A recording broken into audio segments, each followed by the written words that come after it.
ডোমকলের সভায় বিস্ফোরক মীনাক্ষী। ডোমকলের কুচিয়ামোড়া এলাকায় মুর্শিদাবাদ লোকসভার সিপিআইএম প্রার্থী মোহাম্মদ সেলিমের হয়ে কর্মী সভা করলেন ডিওয়াইএফআই এর রাজ্য সম্পাদক মীনাক্ষী মুখার্জি।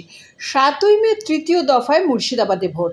তার আগেই বাড়ি বাড়ি গিয়ে মোহাম্মদ সেলিমের হয়ে প্রচার করছেন মীনাক্ষী মুখার্জি। শনিবার জনসভা থেকে মীনাক্ষী মুখার্জি বলেন, মুর্শিদাবাদের গঙ্গা ভাঙন নিয়ে মুখ্যমন্ত্রীর কোনো রকম মাথা ব্যথা নেই। উনি নিজের ভাইপোর কথা ভাবছেন শুধু, আর মুর্শিদাবাদের মানুষ চুলোয় যাক।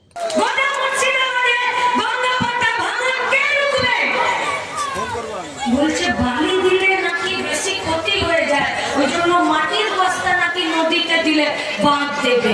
এত বড় বিজ্ঞানীরা এসেছেন ভিডিও অফিসে।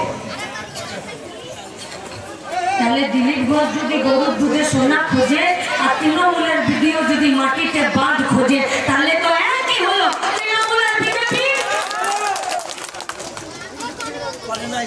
কে দেখবে পরিযায়ী শ্রমিকের সমস্যা?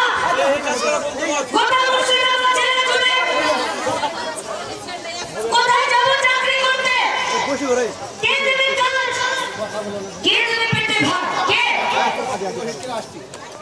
আমারই ভাই কোথায় বাজার আমরা ঠিক তোমার ভাই তো চাকরি ঠিক আমি নিয়েছি। মমতা ব্যানার্জির দম নেই 100 দিনের কাজের টাকা ফিরে কেড়ে চিন্তায় করে পশ্চিমবঙ্গের মাটিতে নিয়ে আসা, কারণ 100 দিনের কাজের টাকার বিরুদ্ধে নিয়ে আসার জন্য যদি ওকে লড়তে হয় তাহলে ভাইপোকে জেলে পাঠিয়ে দিতে হবে। আপনার ভাইপোর জন্য ওর মাথা ব্যথা নেই, নিজের ভাইপোর জন্য মাথা ব্যথা আছে।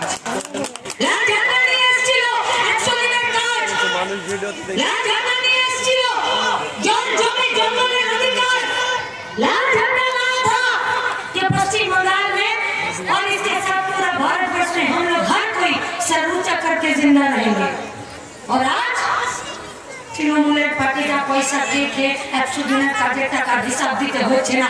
তৃণমূল পার্টিটা আরো একটা বড় শাস্তি পাওয়ার কাজ করেছে।